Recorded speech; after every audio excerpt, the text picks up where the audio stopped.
Interior. A bedroom in an apartment building in the biggest city in the world. Everything's the same about this world, except in this one, everyone has superpowers. A hand we haven't seen before turns a radio on, and it crackles to life.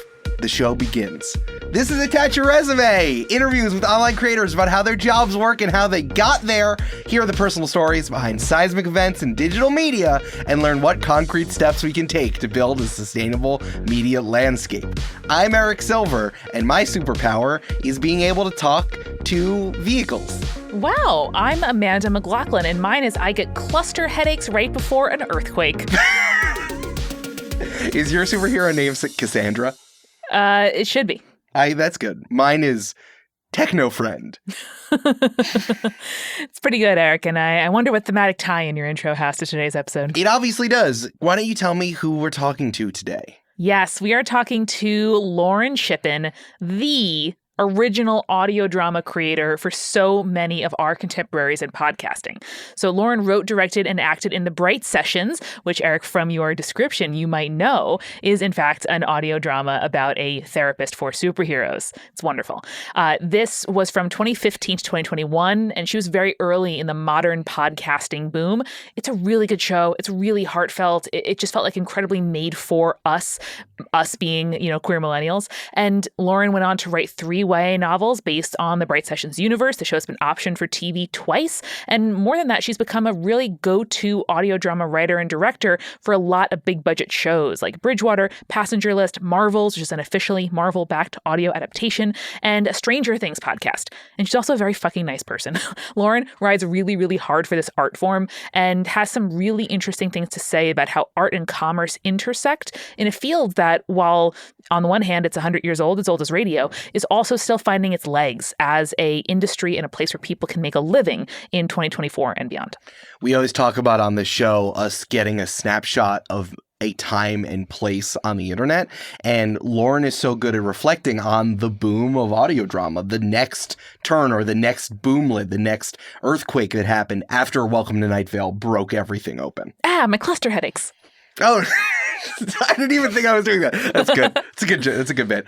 Lauren has been talking about this stuff for what feels like forever. She is open and honest about it in a way that you don't get from a lot of people who are currently experiencing it. And maybe it's because she's been involved in audio drama for so long. There's a moment where she talks about responding to a Tumblr inbox ask about advice on having a successful and profitable podcast. And I couldn't tell if that happened in 2015, 2018, or now. That's how timeless her advice feels and how long she's been talking about this stuff. Yeah, extremely accurate. I had a great time talking to her. And if you have a great time listening to this interview, if you find it helpful, if you're like, oh my gosh, there is this person who actually loves the Bright Sessions or who is also chronically still on Tumblr in the year of our Lord, 2024, you should send it to them. Please help us out. Click the share link here in your podcast app or send them the link to multitude.productions so that your friend can learn more and listen to Attach Your Resume. Hold on, I'm listening to your car. I like audio dramas too. Keep playing them. Okay, Sparky, clap, clap. You can fit so many audio dramas in this bad boy. Okay, no more bits. We have to stop doing bits. Now it's time to go to our interview. And the hand turns the radio knob off. How about you? How's your week going? Going great. Growing tomatoes, growing strawberries, loving life. Nice. Are you preparing for the heat wave? Yeah, watering my guys twice a day, but otherwise it's hard to complain when I walk 5 minutes to work, but it's still like I get sweaty on my walk to work. Yeah, that's fair. Truly. Lauren Shippen, welcome to the show. Thank you so much for joining me. Would you tell the audience who you are and what you're known for? Of course. Well, thank you so much for having me on. I always love talking to you about anything. I am Lauren Shippen. I'm an audio drama creator and author. I probably am most well known for The Bright Sessions, which is an original podcast of mine that I ran for 7 seasons. But I also do the show Breaker Whiskey. I've done shows for Marvel and for Netflix. I've just made a lot of audio drama, and I love it very much. Amazing. I feel like I can measure the last decade of podcast trends in part by your career and how you've made money in podcasting. So there's paywalled premium apps. You've made shows for Stitcher Premium and Luminary. There are sort of like the celebrity-led podcast concept. You've directed the likes of Kelly Marie Tran, for example, and both IP adaptation into podcasts. You've worked on Marvels and adaptations from podcasts like the TV rights and novels based on your own shows. Yep. What has riding that wave of podcast bubble felt like for you? God, it's really so true. Like I've sort of done everything. I mean, we've done VC-backed podcasts and I just had an interview for a grant. So it's like really however you can possibly get funding. I mean, it's been really interesting. You and I met back in 2016, I think. And sometimes when I think about 2015, 2016, that first sort of year of making the Bright Sessions and making podcasting in general, like it feels like it was 1,000 years ago because so much has happened and so much has changed. And I think that the best way that I can really articulate how my career has felt is really just like jumping from lily pad to lily pad and hoping that I don't fall into the water and drown. And so far I haven't, but some lily pads you expect to be stable and then they start to sink. And I can tell already that this metaphor is going to fall apart. But it's been both incredibly rewarding and incredibly frustrating. And I think overall, I feel incredibly privileged to have come into the industry when I did and to have had the career that I've had, because I think that because of the way that things have changed so rapidly and so drastically, a lot of people have not had the same kind of ability to stay afloat as I have, simply through the nature of being in early and being in LA and being kind of around. I think that sort of just like being the person that people know and can call when they have a question about audio drama has like served me well. I'm so excited to untangle so many different elements of I don't even know if I answered your question. Beautiful blanket. No, but what I do wonder is like, what have the projects that you have said yes to, what do they have in common? That's a really good question. I think the biggest thing that they have in common when I sign on to them, I mean, obviously there's the major standard things, right? Like, is it a story that I'm interested in? Is it a story that I think I can tell? But more than that, it's really about, do these seem like people who are going to be cool and chill to collaborate with? And oftentimes the answer to that is yes, and great friendships come out of that, great collaborative relationships, future projects. But there have been the projects where, you sort of enter into a job with someone and you want it to go a certain way, and then it's not really like that. And so I think that that's been one of the biggest things that I've learned over the years is how to gauge if somebody is going to be a good collaborator. And I say somebody, really what I mean is like companies, right? And I think that sometimes, you still take on those jobs, like, even if you are skeptical of exactly how it's going to go. Like, for instance, with a company like Netflix, I was sort of, a little bit nervous just because it is such a huge behemoth of a media company. And I wasn't sure exactly what kind of collaboration it would be. And that ended up being one of my favorite jobs of all time. Like, it was like seamless and easy for the most part. It was really fun. It was a great creative collaboration that gave me a lot of freedom. And yeah, so it's like things can surprise you in either direction, I think.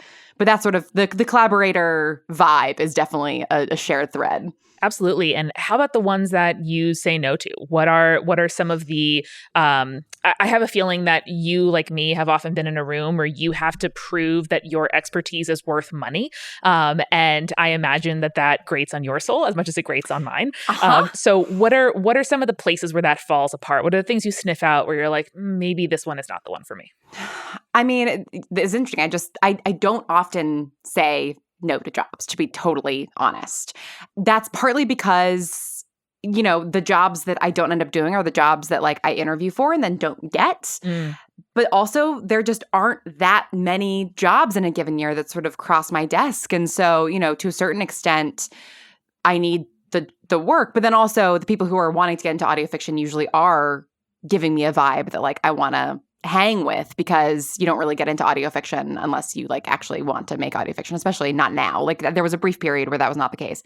But, you know, I did just say no to a job, and it was because I just had the feeling, partly because of the conversations that I'd had with the team and partly because of experiences that colleagues had had with the same company, that I was going to experience what I've experienced in the past, where there's a lot of lip service paid in the interview process and the hiring process around, we really want your expertise, we really want you to lead on this, we really want to defer to you on this, that, and the other thing. But then you actually get into the room and you're like constantly undercut by people who have no idea what they're talking about, by people who want to, I think this is something that's incredibly common, especially in directing and post-production, right? Where they want to backseat direct, they want to backseat sound design. And it's like, I don't even know how to sound design like it, but I know how to collaborate with sound designers to get the best version of the show that we're all making. And oftentimes people don't know what that actually sounds like because they're new to the medium. And I love working with people who are new to the medium, but like if you've hired me for my expertise, you need to actually then listen to it. Mm-hmm. And so I think that's always like a big red flag if I'm sort of getting the vibe that that's not going to be the case ultimately. And also, you know, I have really learned to ask around about the companies that I'm having conversations with, because one of the worst experiences I had in a job after the fact, I sort of talked to a bunch of colleagues and found out that a bunch of them had experienced a very similar thing. And so, you know, that kind of conversation I think is so important to have.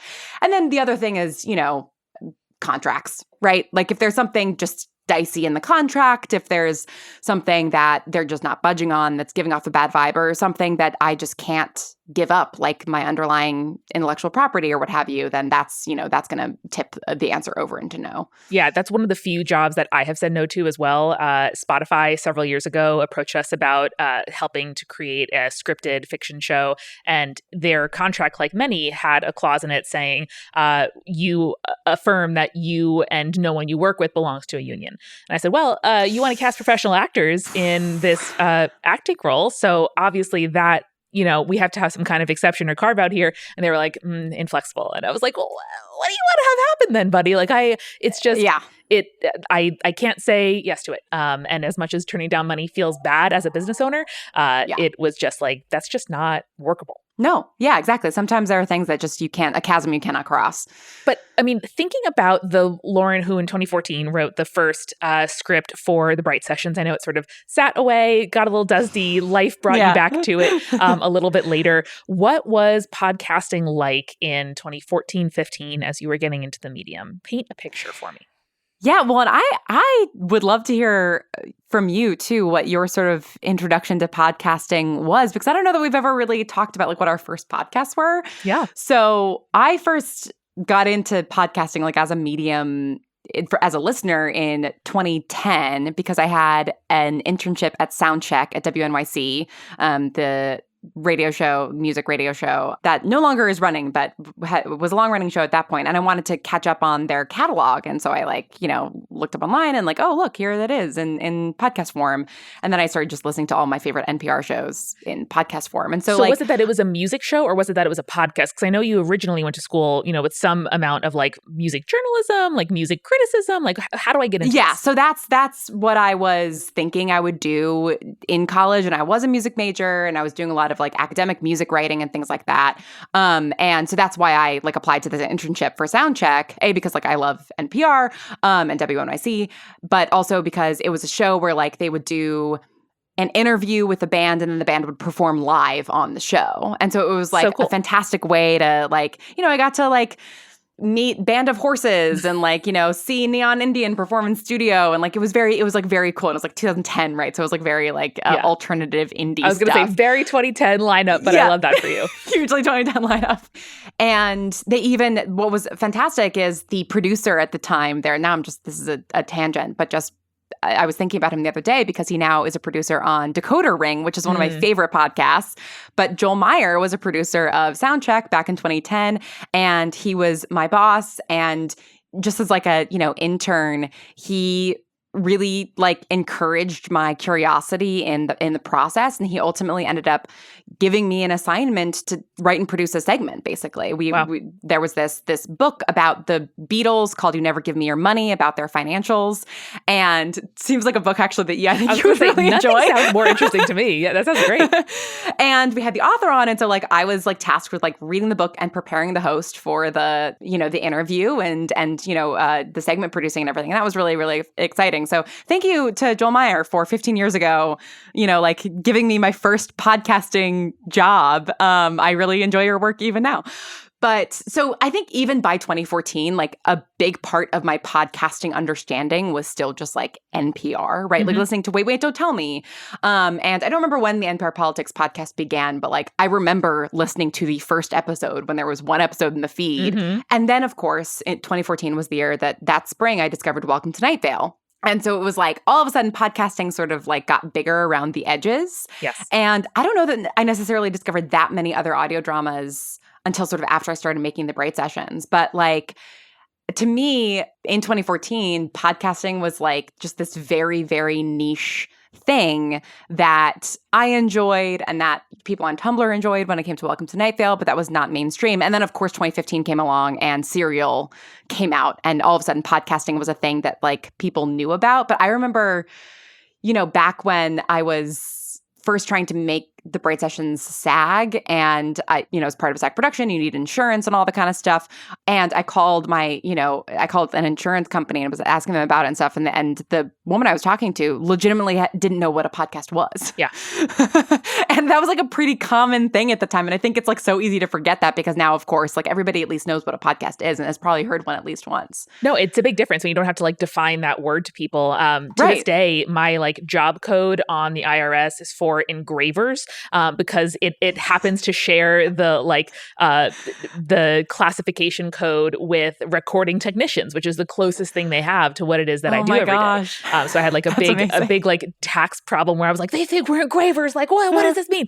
And they're do you have engraving insurance? I was no, I don't. But in fact, I do have insurance for running a recording studio, which is, Right. in theory, the closest thing that it is to what we have. That's amazing. What was your first podcast that you listened to?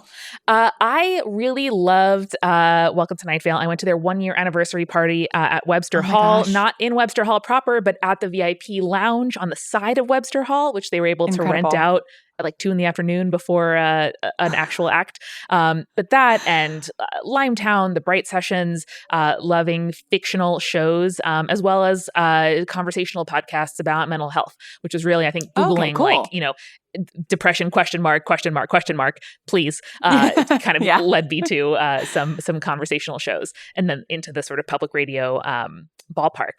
But one of the reasons why I wanted to talk to you, Lauren, is because it'd be really interesting, and someone who I feel my whole podcast journey has been, alongside. Yes, but also totally. because your career in many ways had a very classic entertainment origin story that I think a lot of people don't necessarily cross those streams, or they do it much later at kind of a more senior point in their career. So you went to school for performing arts in some ways. I know your major kind of changed a little bit as you were at William & Mary, moved to Hollywood, tried to make it work as an actor, worked in the mailroom at a big talent agency. And I read in an interview that you gave about your time there that those months in the mailroom in part showed you that deal making was not what interested you about entertainment and media. God, no. So walk me through that realization, as you're, listening to podcasts and loving them, thinking about making your own, working in the sort of bowels of Hollywood.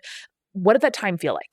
Yeah, I mean, it's so funny because in thinking about it now, it feels, or even sort of back then, even sort of in 2016, 2017, as things were really starting to pick up, I think that initial time really felt interminably long, right? It felt, because I had 700 different jobs and I was going nowhere. And in reality, it was really 2 years. It was the summer of 2013 to the summer of 2015. Summer of 2015 was when I first emailed Brigham and Julia and Anna about the Bright Sessions, that sort of all of that took place. And it felt very long because I did feel I was sort of going through every iteration that you have as a young person in Hollywood trying to make it, where, I moved out there with the job at WME, the agency, and spent 4 months in the mailroom and then just quit without a parachute And I was just like, I'm gonna figure it out. That feels like a thing that's unusual for a Lauren-brained person to do. It was just like that intense. Yeah, I mean, like I remember one time I never actually got assigned to anybody's desk. Like typically you sort of spend like 1 to 6 months in the mailroom, and then you, like, as desks open up, then you sort of become somebody's like permanent assistant. And I just I was not interviewing well with any of the agents, and like I think that I would have been very bad as like a full-time assistant, but I was very good at being in the mailroom. I was very good at delivering mail because I'm highly organized, and also because one of the things that I often did was script coverage, where you read a script and then you sort of like give an agent an explanation of what it is, and you sort of rate it. It's this whole process, right? And I really enjoyed script coverage. And so like I sort of was just in the mailroom in between sort of the mail routes doing that for like all of my friends who were on desks. And I remember one day, sort of toward the end of my time there, I had made a really good friend in the mailroom, and then he'd moved up to one of the talent agents. And there's like literary agents, there's talent agents, there's commercial agents, there's all these different things. Talent agents are the ones that handle actors. And like actors sometimes, talent agents are sort of notorious for being the most difficult out of all the agents. And my friend had a very intense boss, and I, was delivering the first route of mail at like 8:30 or whatever, and he was there at his desk, my friend was, and he looked just like terrible. And I was like, hey, like, are you okay? Like, are you sick? Like, do you need to go home? And he's like, no, I slept here last night. And so like, I don't, like I'm just still, and that like, that was like the environment. Right. Mm-hmm. And I'm not saying that's like, I'm not saying this to like, slag off WME or anything. And I'm with one of the big agencies now, but just that like, there was this like particular culture within agencies that I just like did not thrive in, and was very, very stressful for my like little anxiety brain.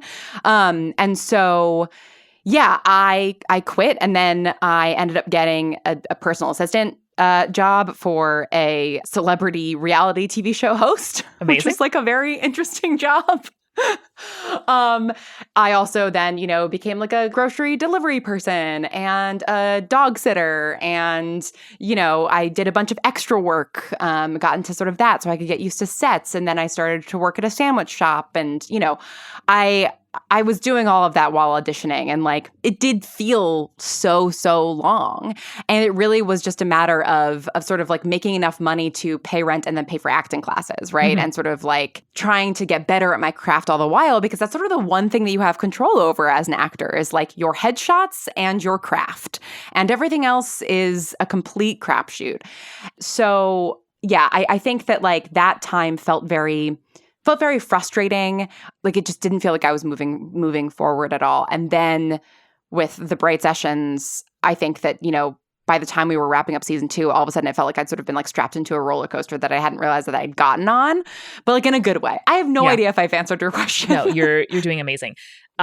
Sweetie. I think it is so relatable for like the 2 years after graduation to feel endless, as your peers are like 2 years into a job at a place, and you're like, oh, like made rent money in a different way this month. Like that can just feel, you could be like, I'm 23, my life's over. And like now at 33, we look back on that and think like, so sweet, so innocent. How did we think that at the time? Seriously. But it truly can feel like, if you're in Hollywood trying to make it as an actor, the routes available to you are not yet panning out. I don't know how you feel anything other than a failure. And I think anyone who goes through that and keeps going is like remarkable. Yeah. I mean, like I really got like a universe kick in the butt, because then in early 2015, I got very, very sick and was hospitalized for a week, and couldn't really like live. I had to like quit my job, and I wasn't really mobile for a time and all that kind of stuff. And so it's like that, put things into perspective of like, oh, okay. Like, I quit the job at WME because I was like, I'm young, and if there's any time to sort of do something crazy, then like I should just do it. And ultimately acting is my first love, and like I will regret not pursuing it if in 10 years, if I just never give it a try. And like, I'm really proud of myself for making that decision, even if it was like sort of practically a stupid decision. I think that like emotionally it was the correct decision. Yeah. But then even like writing the first Bright Session script like a year later, I was so paralyzed by like, this will be a failure and I'm not good enough. I'm not a writer. Like I'm just an actor pretending to be a writer. And then I think it was sort of the universe being like, you think you have a little time? Like you think you're failing already at 23? Well, like what if you had no time left, right? Yeah. Like what if like this was the time that you had? And then I was sort of just like, well, whatever. I guess I'll just do it.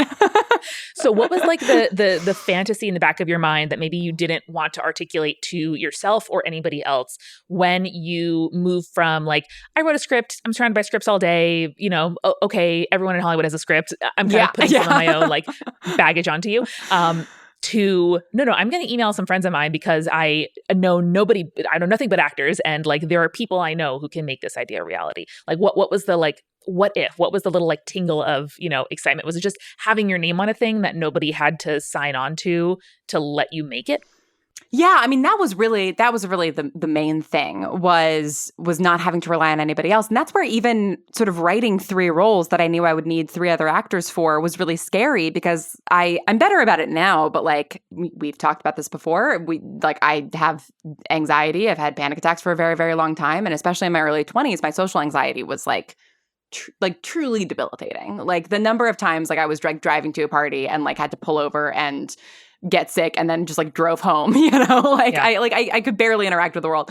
And so the idea of like asking people for something was so scary. But part of it was that in 2014, I met Anna Laurie at a UCB improv class. And like, she is just one of those people that like makes you feel like you can fly. Like, she's just like, she's so encouraging. She's so exactly who she is at all times. She's so curious about the world. And so like, and she really, really was there for me when I was sick and everything. And so I think just like having her support and having her be like, yeah, you can do this. Like, you're awesome. Like, go for it. And then also just watching Brigham and Julia in acting class every single week and just being like, at the very least, I like literally just want to act with these people more. Like, I just want to like be around these people more and like watch them do their craft because they do their craft so beautifully.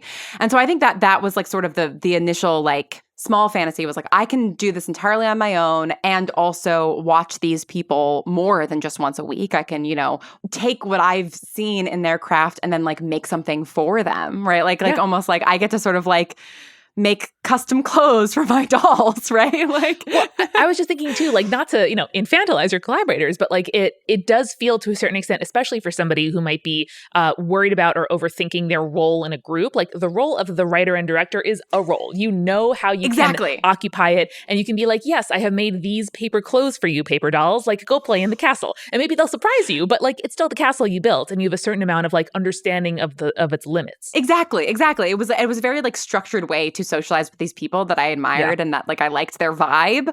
And, I certainly wasn't like looking to like cast my best friends, but like that is, sort of what ended up happening, right? Like Brigham is one of my closest friends now, right? Like I talk to him like every week. You officiated his wedding. I officiated his wedding. Well, no, I didn't officiate his wedding, but I was in his wedding party. You stood up for him at his wedding. Yes. Yeah. And like, I was one of the first people that he and James told when they adopted their son or when they were, found out that they were going to be adopting their son. And so like, we're super, super close. And that's, I think in the back of my mind, like I had that fantasy of like, maybe I'll like make friends. And then of course there was a fantasy of like, maybe this will get so big and will do so well, like Welcome to Night Vale, that people will make fan art of it. And then there was the even bigger fantasy of like, and maybe then one day it'll be a TV show, right? And I think it's been interesting that like those fantasies have happened in like varying degrees. Yeah. And even though I had those fantasies, it still exceeded my wildest expectations.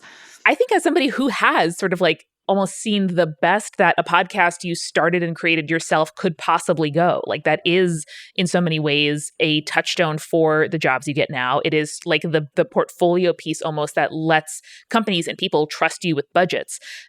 You've also really acted as a spokesperson for audio fiction. And I think especially, in those years as, you really, I think we're kind of just above that bubble or that wave of one of like the real forces pushing forward. Like this is a genre, people like it, powerful. It might be economically viable. And in a 2020 interview with Nick Qua on Servant of Pod, a podcast by a podcaster about podcasting produced by a podcast company, LAist, it was a really good interview, especially because I feel like he was framing you as like, wow, this grassroots project found success. Like, wow, like an indie person made good. He previously talked to one other fiction podcaster, primarily about adaptations, your collaborator, Paul Bay. And it was just so interesting that a show that had on like Roman Mars, Jodie Avirgan, and Kara Swisher, the host of a podcast you really love, just before and just after you, it seemed like you were sort of like the token indie person or like the token audio fiction person.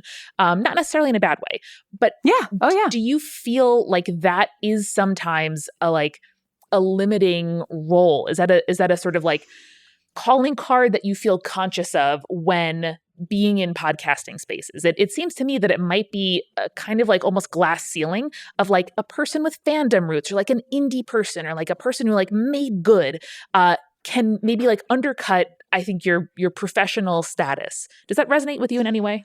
Oh, totally. And it's interesting too, because I have such complex feelings about this. And this is such a great question. And thank you for listening to that interview. I'd completely forgotten about that. But Nick has always been a genuinely wonderful champion of me and of the medium, and has always, I think, taken me very seriously and what I have to say about the podcasting industry as a whole as somebody from audio fiction. And like, I think that, there are very few podcast journalists in general. And I think that he started talking about audio fiction much earlier than like a lot of people. And I really appreciated that.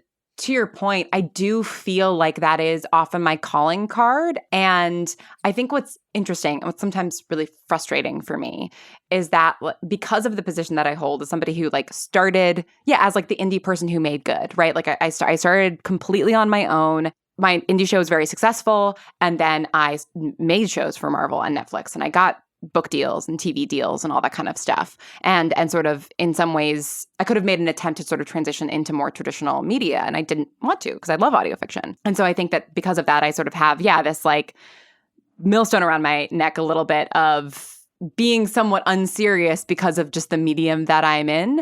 And then I think what's frustrating for me sometimes is that then I think occasionally within the indie podcasting community, I am sort of the whipping boy for sellouts, right? Like I think at various points in my career and at various points in sort of like the various waves of audio drama, I think I've felt like the convenient, like, this is extreme language, but like sort of the convenient effigy to burn, right? Of like, oh, like, because I've sort of had these different positions and because I've sort of done everything and made money in every different way, I think that I can sort of be like a Rorschach test of what people think is wrong with audio fiction. Yeah. And that's hard, right? Like it's very hard to feel rejected by the community that like I still try to fight for a lot. And it's very hard to sort of be presented as the sort of corporate sellout when like I'm still very much making indie shows for $0. And then it's also hard to like be in rooms with big Hollywood producers who want to make an audio fiction and don't think that I have expertise on how to write an audio fiction simply because I haven't written a TV show. Like all of those things are hard. And also, all of that being true, I feel incredibly honored to hold the position that I hold. And like I take that responsibility extremely seriously.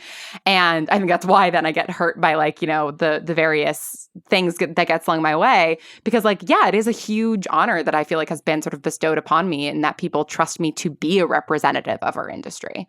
I feel you balancing that weight. I see you like a server in, what is that Times Square diner where they sing? Yeah, Stardust Diner. In Stardust Diner, like desperately serving the $15 milkshakes and also like not blowing out your voice because you have an audition later. Yeah.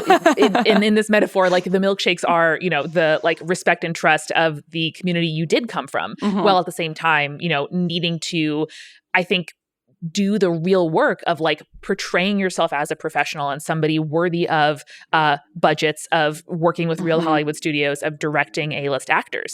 And I don't know, like, how do you kind of balance that weight or that tension? Do you feel like you need to downplay the sort of like active choices you're making in your career because people find you relatable. So just referencing back to your interview on Serve in a Pod, your career has outlasted both the podcast itself and many, if not all, of the people and podcasts profiles on the podcast about podcasting between 2020 and 2021. Jesus, yeah. Wow. I mean, that's really interesting. I hadn't thought of that framing, but it's true. And I think I have seen a lot of people sort of pass me by in the sense of like I've used this metaphor so much in like talking to everybody in audio fiction, right? Whether they're somebody that I've known for a really long time or somebody who's like just entering the field, where it's like, you know, Jeffrey and Joseph and Casey Wayland and, you know, all of those guys were sort of like first in the wagons out driving out west with nothing there. Mm-hmm. And then like, you know, me and Paul and Terry of the Black Tapes and Limetown sort of show up as they've like found a piece of land to settle on. And then we all like built this town together. And like so many Wild West towns, like it had sort of this large influx of people that then now have left to seek golden, you know, better hills. And we're left with sort of a community that now has all this infrastructure that like we don't necessarily have the people to fill and all of that kind of stuff. And so I do feel very much like, yeah, like I have been sitting on my porch as I've been like watching all these people sort of come in, try to make their fortune and then leave. I think that I have played up and also downplayed various aspects of my career at various times to my advantage, right? Like, I think that depending on the room that I'm in, depending on where the industry is in a given moment, I think that it is advantageous for me to be seen still as the scrappy creator who's like the show that I've been working on for the last year, Breaker Whiskey, which is like a daily microfiction podcast that I make literally entirely on my own. Like, there's no other actors, there's no sound designer, like it's just me. And big corporations and things, they love that. They love that, like, you know, they can talk to somebody who like has made something for Netflix and Marvel, but then also is like still like artsy and scrappy, right? So it's like, I think that like, checks watch, you published 3 episodes of a podcast this week and it's Wednesday. Like I can picture it. Exactly. Like they really, really like that. And I think that like it also gives them an impression that like the Bright Sessions was not a fluke, right? That like, because they don't know if Breaker Whiskey's doing well. They just know that an established creator is like making something every single day, right? Mm-hmm. And whereas I think back in, let's say 2019, 2020, 2021, it was very much about being like, and I've worked with this celebrity and I've worked for this company and I'm currently script consulting on this. And, you know, oh, and I know this person who worked with this right? It was very much more traditional Hollywood. I'm a person people know and trust. Right. Yeah. Exactly. And so I do think that it depends on like the audience and that I'm speaking to and like the industry moment, which like maybe sounds like I'm sort of being like manipulative or deceitful or anything, but like in reality I just literally am all of those things at one time. Yeah. And so it's just a matter of like what I want to sort of put forward. 100%. And like you and I share an origin story as participants in and champions of fandom. And yes. I certainly know how judgmental and kind of like piranhas seizing on the first person with an open wound a community can be to kind of work out their anxieties and tensions, particularly around outgrowing or selling out, in scare quotes, your sort of roots in a fandom. And you have been, I think, a champion of like saying, hey, people have to get paid. Hey, somehow someone somewhere has to make money. You had like a very, you know, oft-cited tweet thread about the cost of making the Bright Sessions, the cost of making your show with Luminary, and, you know, where that money goes. And the fact that most shows cost, you know, at the time, it has certainly changed, like at least, you know, a couple $1,000s per episode to make, even without crediting you as the, you know, creator, writer, director on that episode. So do you, is any part of you glad that you are the sort of like defender of the budget, or is that more like a role that has sort of come to you out of necessity? Because in some ways it does feel like the kind of thing that like the people in the offices at WME were doing as you were in the mailroom being like, ugh, save me from this. And it feels like you have to do it a lot. And I wonder how that sits with you. Oh no, I love it. Like I really do love it. And I think that it is a role that I happily picked up, you know, and without anybody asking me to. And, you know, I will say that like whenever I am like in doubt about a particular thing surrounding the podcast industry or budgets or marketing or like literally anything to do with podcasting, like literally the first thing I do is like I go to multitude.productions and like I see if, if there's like a blog post that you've written about it or if there's a resource that you have, because like you and Multitude, I think, have done something that nobody else has managed to accomplish really in like the way that you guys have accomplished it. And you are so good at your job and you are so business savvy. And like, I am just simply not business savvy, right? Like, you have I'm a production company, Lauren. You have No, I know. have atypical artists, but Atypical has gone through like lots of ups and downs, and like a big part of those downs has been because like I don't know how to run a business, and I don't know, don't really necessarily have interest in like managing a whole team of people, and I don't like. I am at heart a creative who like has been sort of like forced to be practical. And some of that practicality I really enjoy. Like I really like that, ironically, despite the fact that I, sort of saw the inner workings of deal making and was like, this is so boring, I hate this.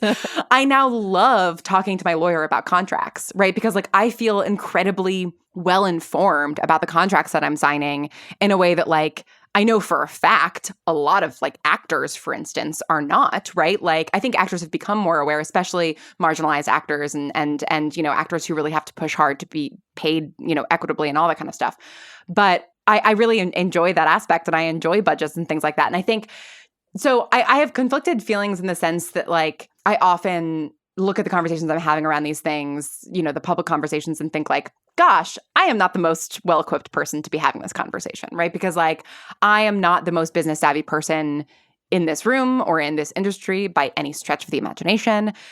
But like I do have an enormous wealth of practical experience.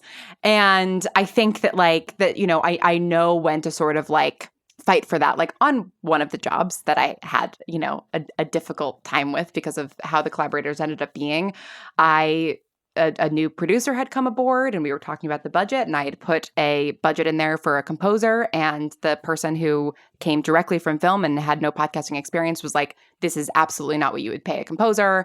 Like the budget was, I put the budget in for $25,000, and this person was like, on indie films, we pay like 10 grand. And I'm like, yeah, an indie film is 90 minutes to 2 hours. This is a 5-hour podcast. Like, do the math. It's just more music.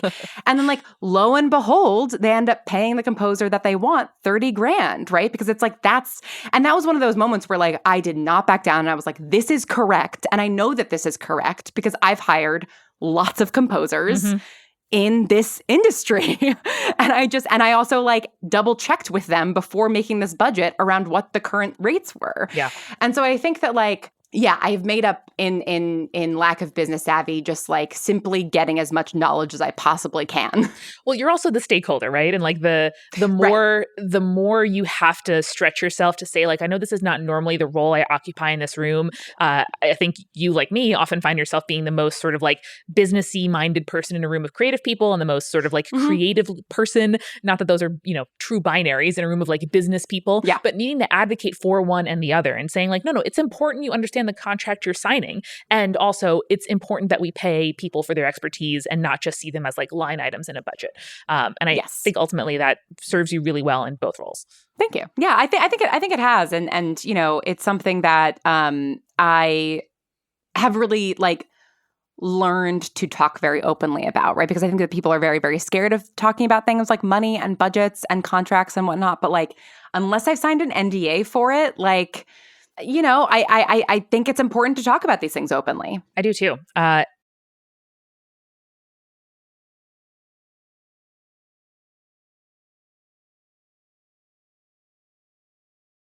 that end, do you feel like you've made it?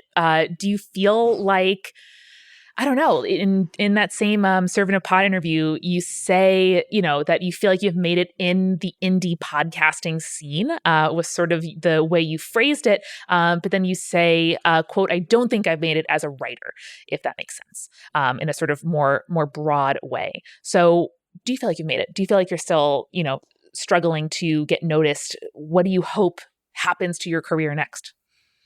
Yeah, I mean, no, I don't feel like I've made it. And it's interesting, too, because I think that in 2020, when I did that interview with Nick, I think I did feel like I had made it in the indie podcasting world.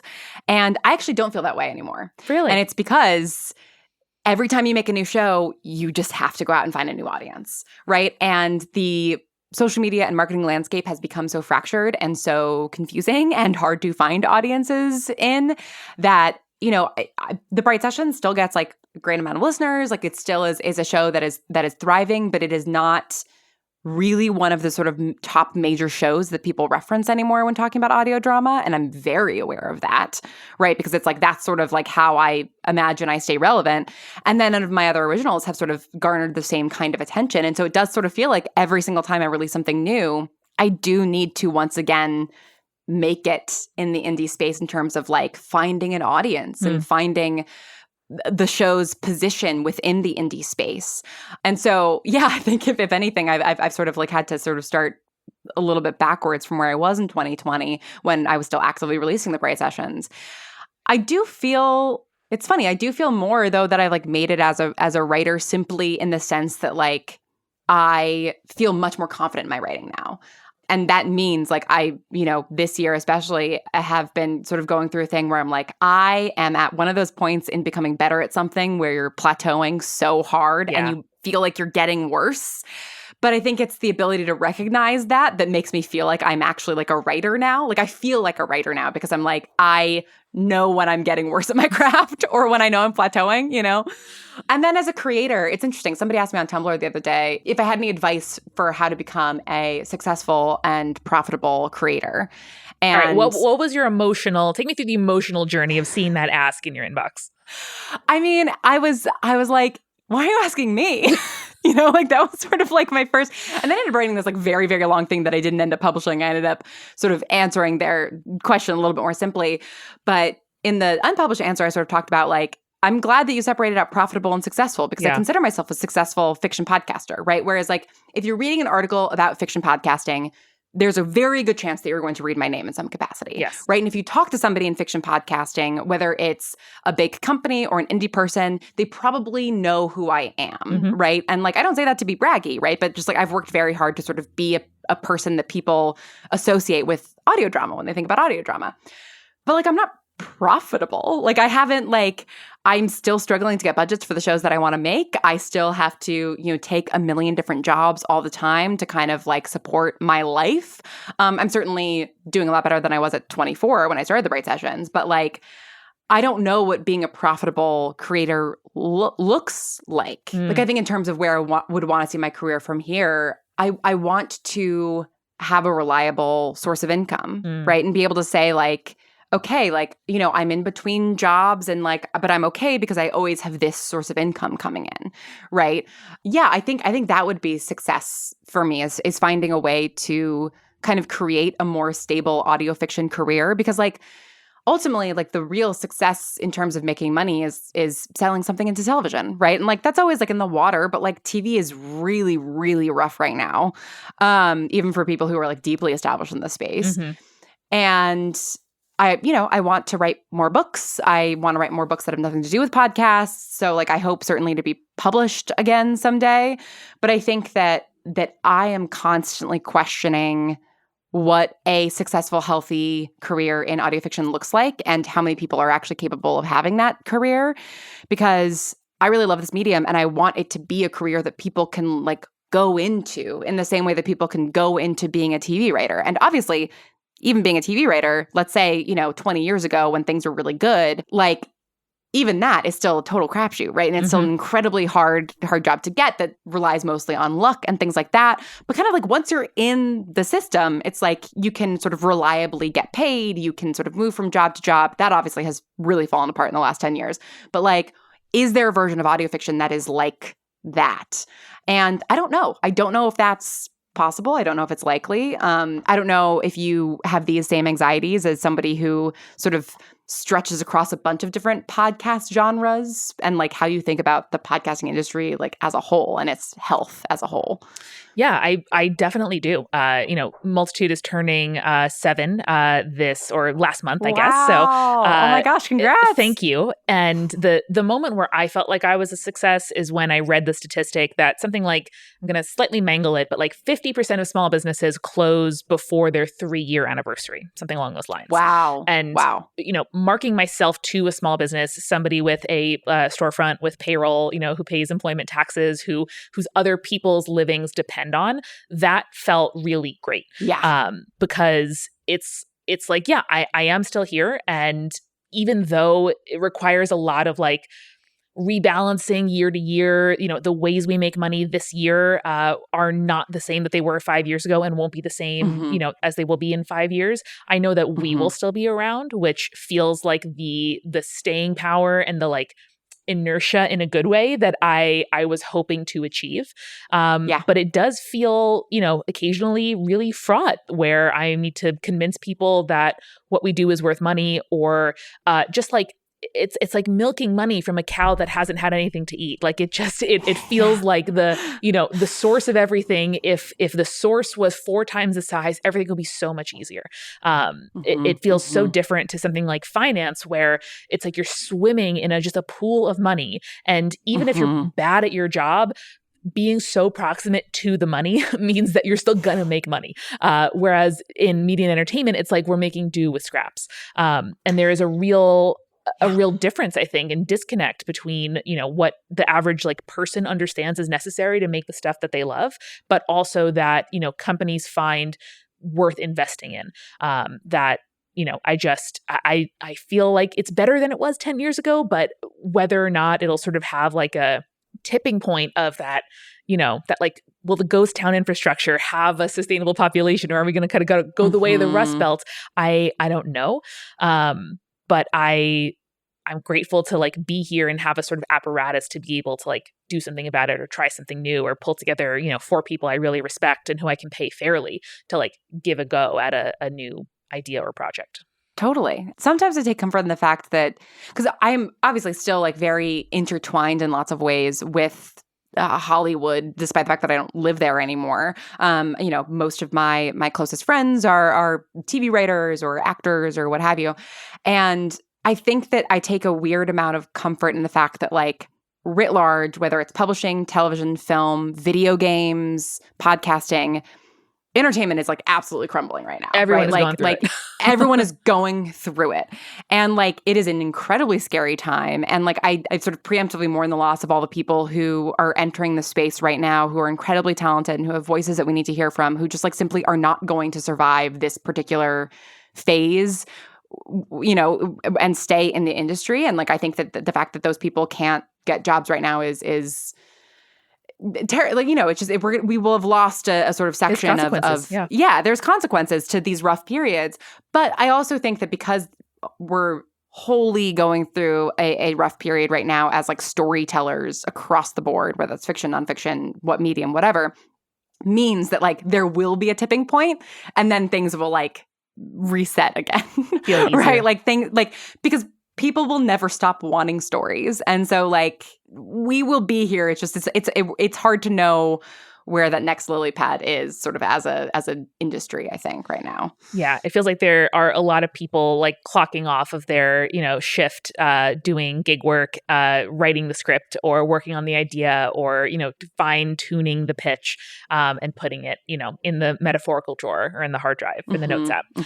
And, hopefully we get to see the fruit of that labor a few years from now when conditions are a little bit less precarious. But it feels like that's the stage we're in at the moment. Yeah. The Bright Sessions was optioned for TV in 2017. That's something you mentioned in your Forbes 30 Under 30 media bio when you were named to that list in late 2017 for the 2018 list. And I looked back at your bio from that time, and that was sort of the closing line. Like I'm sure you wrote this intentionally, and I'm sure it helped your legitimization to say, like, not only you say, quote, in 2 years the Bright Sessions has been downloaded nearly 7 million times and won 7 Audioverse awards. And then the end of that paragraph is in development for TV with Dark Horse Entertainment and Universal Cable Productions. As an almost like, it's not just the popular appeal, it's also like the Hollywood legitimization. So how does it feel looking back on that now? I feel happy for that 26-year-old Lauren, right? Like, because I think that, 2017 into 2018 was like an exceptionally exciting time for me, because then 2018, I got Passenger List and Marvels and Luminary, like within 8 months of each other. It was crazy. And so it really felt like I think even at that point, and this is age-old wisdom, but I think even at that point, at that age, I did fully understand that there's no point where you ever really feel like you made it, right? Like that just doesn't happen for people. But I think I felt like I'd sort of been like waiting outside the club, as if I'm a person that's ever been to a club, like, and like I finally was like let inside. Yeah. Right? Like it felt like I sort of like arrived at a party that like I previously had not been invited to, which is a different feeling than making it. So like I feel happy for her. Especially since, like, I think that also at that time I knew that The Bright Sessions actually being made into a TV show was an exceptional long shot. Yes. But, I got a check for it. I got to work with an amazing writer, Gabrielle Stanton, who came aboard to build the pitch with me and sort of would have been my showrunner. And she is such a wonderful woman, a wonderful writer. And, like, I learned so much from her in sort of the pitch building that we did and the pitch writing, and getting to go to networks and pitch in person in those conference rooms where you're like doing the traditional pitch where you're standing up there and you're talking for 20 minutes straight off a thing that you've memorized to like convince them to buy your television show and then answering questions for another hour. It's like, that's really valuable experience that I'm really glad that I had. Obviously, I'm sad that like the show didn't go forward. After that option, it was then optioned again and then again. And then the reason for the second option was because we had started to build the pitch and then the pandemic happened. And so nobody was hearing anything. And so the studio that had optioned it was like, we're just going to renew the option so that we can actually like pitch this out. And so it was pitched out again. And now it is currently it hasn't been optioned yet, but it's like currently in like conversation with a different company. So it's like, at this point, I'm sort of like, whatever. And you get like a little check, but not a huge check, right? Like they sort of like pay a little bit for the opportunity to like rent the possibility from you for some period of time. Exactly. And like that's, that's lovely, right? That's great. I think too that sometimes I look back on sort of that initial option and how excited I was and what might have grown from it. And I'm like a little bit grateful that it didn't happen because now when it comes to like sort of the second option that happened and then this current thing, which is not an option, but like, sort of like talking to a company who like wants to do something with it and sort of has a writer that they, a lot of lunches, would like to do a lot of it. Zooms. Yeah, exactly. And like, they make shows for one particular streamer. And so they've already like soft pitched it to that streamer and they're interested, all that kind of stuff. But then of course the strike slowed everything down and, so who knows what's going on with that Controversial opinion. You might have more stable work as a podcast writer, director, and producer than you would have had you kind of done that crossover into Hollywood and been primarily a TV writer. Right? Exactly. And for that, I would have been a co-executive producer, which would have been an amazing first job, right? Because that's like a sort of third below the sort of top rank. And I would have been like the showrunner's like right-hand person. But I also would have been 27 and adapting something that is so close to my heart. And that would have been a disaster. And so like from that second option onwards, I sort of like, I did not sit in on any of the pitches for the second option in 2021 when they pitched it around because I was like, I want to talk to the showrunner. I want all of these control things like in my contract and stuff and all of these credits and the, ability to come on and write an episode and things like that. But like, I don't want to make the TV show. I can't because like I can't. And now at this, and initially it was sort of like, I'm too emotionally close to this. Like I won't be good at this. I will hold too tightly to it. Like I will not be the right person to adapt to this. And now it's sort of like, I can't go back there. Like I can't go back to making the Bright Sessions, not because I don't love it, but because like it is a very emotionally charged thing for me that involves like a very sort of particular version of myself. And I just like, I'm not that person anymore. And so I think that like, I am grateful that I didn't sort of go through what would have been an incredibly, incredibly difficult process of adapting this for television, only to have it canceled after one season, let's be honest. Yeah, right. It's a queer show. Sorry. It's not getting a season 2. No. So 2024 Lauren, who's been out of LA for several years, a more confident writer, more confident businesswoman whose aspirations maybe now and goals are different than they were 5 years ago. How do you think about your career as it goes forward? What are you excited? What do you hope people approach you about? And how do you feel you're satisfied in your career now? I feel hopeful that I'll be able to continue doing, what has been so much of my bread and butter for the last 10 years, which is being a writer for an idea that somebody has for a fiction podcast that they bring to me, whether it's existing IP, which is I'm working on pitches that are like adaptations of like public domain stories, novels, and things like that.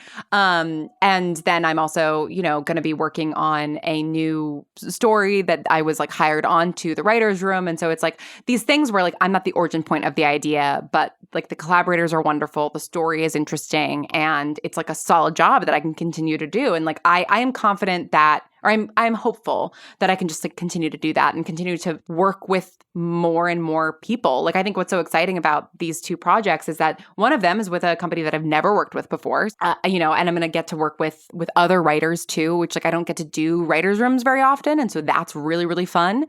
And then the other one is with a person who like I literally have known since 2017, and we meet every 10 months to be like, do you have anything? Do you have anything? No? Like, and it's like, I'll send her pitches. She'll send me, like things that they're hiring for, and the timing won't line up. And we've just like been looking for something to collaborate on for 7 years. And that we've, hopefully this pitch will be bought and we can make something together. So it's like, I'm really excited about the prospect of those things and sort of meeting new people all the time.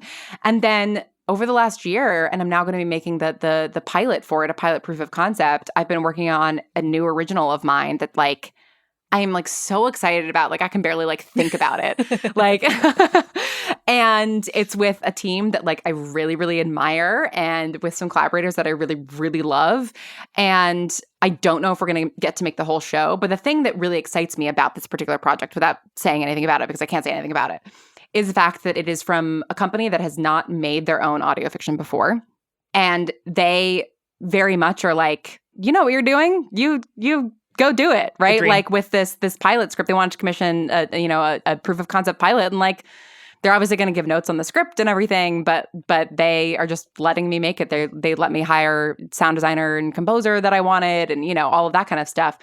Also, the idea itself is like incredibly ambitious and like kind of a risk, and that really excites me, right? That this company can come in, they're new to the space, and they can just be like, yeah, like let's go for this bonkers first swing. And I like that really excites me. And so I'm hoping that we'll continue to see like more of that kind of stuff of like these new companies. And I think what's also interesting about like a lot of the companies that I'm talking to is that they are sort of smaller, more like multitude level companies that then like over the course of 10, 15 years like grew into sort of bigger things. But they started sort of as like, passion products from the creators that, were wanting to scale up the things that they were already doing. And so I think there's a real like kinship. Yeah. Is that a word? Kinship, yes. Kinship? Okay, thank you. Yeah. There's a real kinship there, I think, that hopefully we'll just see more of. Like, I think about too, like the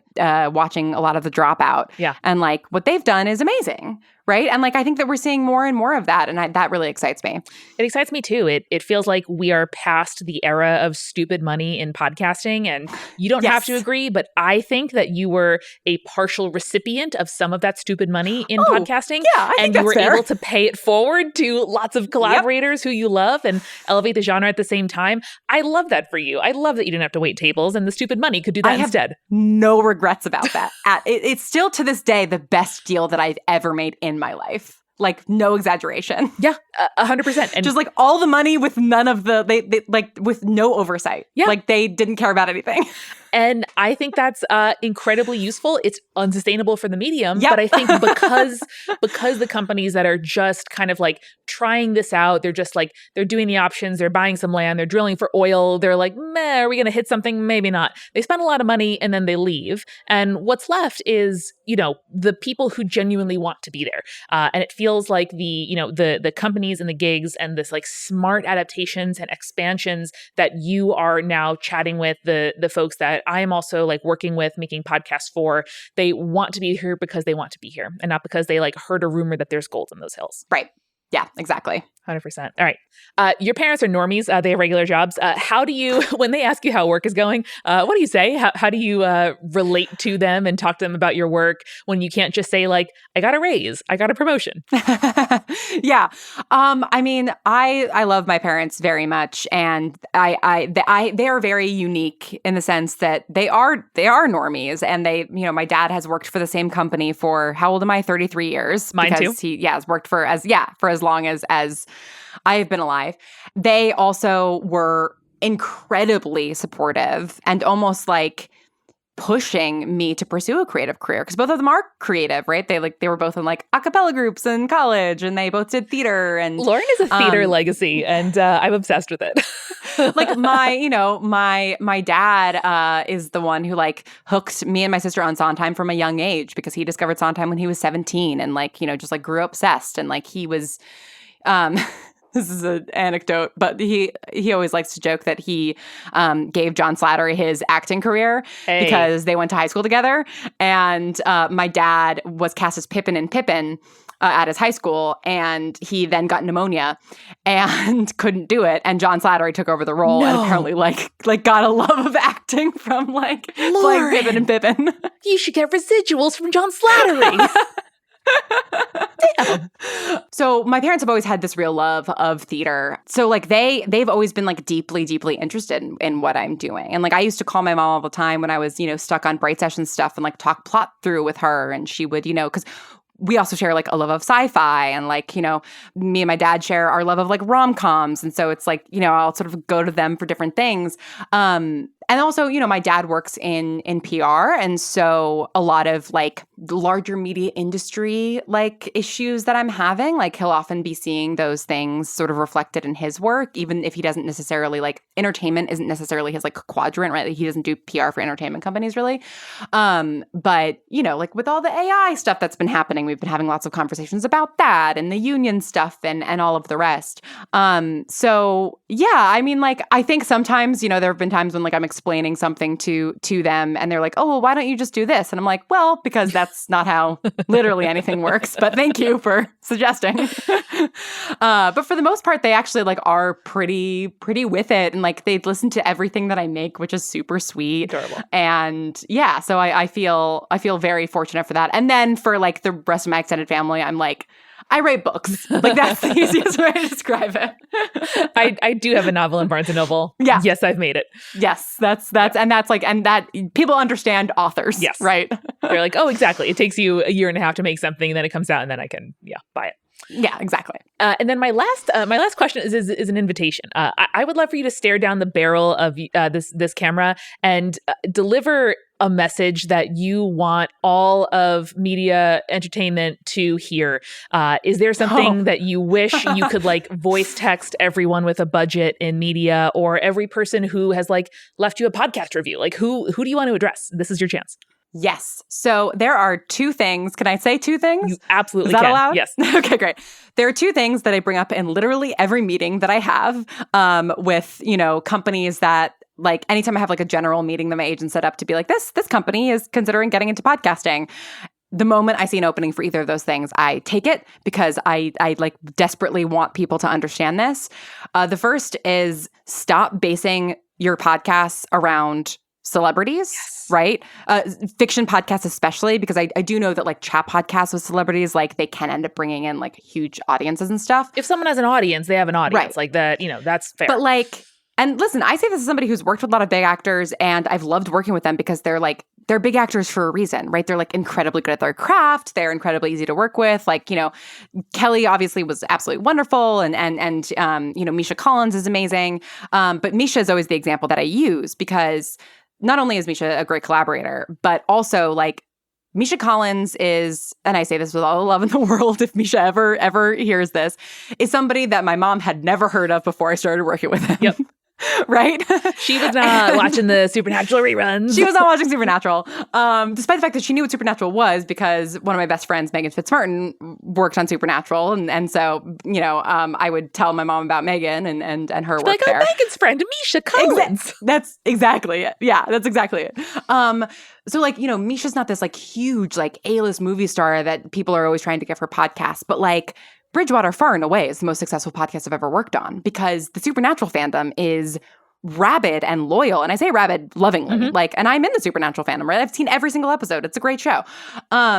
And so he brought that audience with him. And that's what I'm always trying to explain to these companies with budgets. It's like, you do not have to spend $90,000 for an A-list actor who's actually not going to bring in any listeners, right? Because they're not going to post it on social media in the way that you want them to, unless you contractually get them to do it. And even then, they might not agree to the contractual terms. And then you wasted all this time trying to get an actor you're not going to get. But also, it's just not, to use a, corporate speak phrase, the juice isn't worth the squeeze, right? Yeah. It's just not. And the other thing is that, okay, you've decided not to spend $200,000 on a celebrity. I'm exaggerating for effect. So great, use that money to make more episodes. Because and this is true across the board, but especially in podcasting, the 1 season 10 episode, and listen, I make a lot of 1 season 10 episode shows. The 1 season 10 episode thing is killing us. And that's true of TV as well. The only way to survive in podcasting, as you know and have built so beautifully, is to create a community of people who want to listen to your stuff. And the only way to create a community of people who want to listen to your stuff in fiction podcasting is to give them a lot of stuff to listen to. If you look at the most out of left field, massive successes, garnered millions and millions of listens, and were able to, do tour live, worldwide, or raise 900,000 pounds in an Indiegogo. It's Welcome to Night Vale and the Magnus Archives. What do those two shows have in common? Prolific. They have so many episodes. As do the Bright Sessions, and that's why people are still falling in love with them and creating fan art and writing fan fiction years later. Exactly. And so it's those are the two things that I'm constantly telling people with budgets. It's you are spending money on the wrong things, right? Get some really good actors. If you want, get somebody who has a dedicated fandom like Amisha Collins. But invest in making a longer show, or in making 2 seasons from the get-go and then being able to announce the second season the moment you finish season 1, because we see this all the time with the Netflix effect, right? Where it's a show doesn't get views because people are worried it's not going to get renewed, and then it gets canceled, and it's just this vicious cycle that just keeps going. And I think that we're losing a lot of really great stories because of it. Incredible hot take, Lauren. Thank you so much. Thank you. Lauren, this was so much fun. Thank you so much. This is so I fun. so appreciate your candor and intelligence and honesty. Likewise. You're the best, and I'm so excited to see all the things you're working on next. Right back at you. This is anytime. I will talk to you about this kind of stuff anytime. Attach Your Resume is created and hosted by Eric Silver and Amanda McLaughlin. It's produced by Brandon Grugel, edited by Misha Stanton, and our cover art is by Shay McMullen. We are a production of the Multitude Podcast Collective and Studio. If you like the show and want to learn more about how Multitude helps creators make a living, follow us on social at Multitude Shows or visit multitudeshows.com.